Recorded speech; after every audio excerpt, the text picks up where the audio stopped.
If you've been watching the Olympics, you've probably noticed a certain buzz. It's high-pitched, kind of annoying, but it does give us a new view of even the oldest sports. Our Evan Krugel looks at the first real drone Olympics.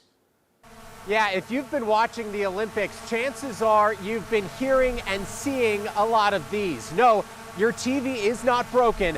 That's the sound of tiny little drones chasing athletes around the mountain. Yes, they are pretty noisy, but they're giving us a unique perspective of the games that only a drone can provide.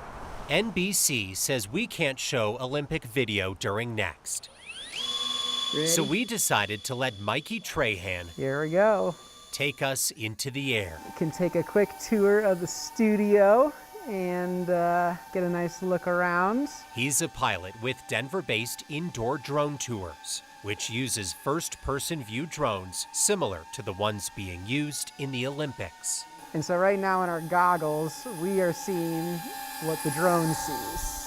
The nice thing about these, they can fit in a ton of small areas, and you can also change altitude fairly easily. These little machines are much more nimble than a typical drone, giving Olympic pilots a way to follow athletes at upwards of 75 miles per hour. You get a sense of the speed that the people are going because the drone is following them through. But that perspective comes with a price. Yeah, that hum doesn't go away.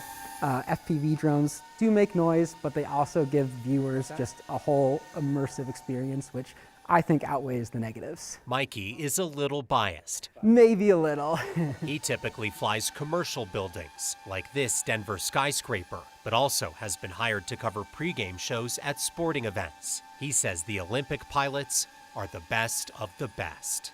These pilots have done the same exact route hundreds and hundreds of times, and so they have the exact stick controls that they know exactly where to go down the course.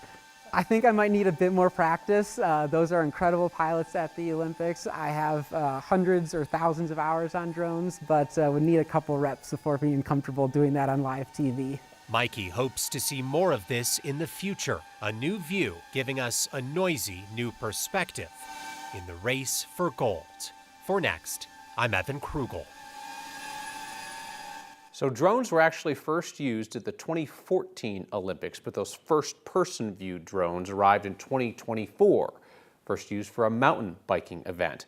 And this year, NBC has 15 of the FPV drones flying at the games. Evan's trying to convince our bosses to get one. Wouldn't that be a real addition to this show if it just flew around my head all the time, providing you with pointless viewpoints? But we'll keep you updated on that effort.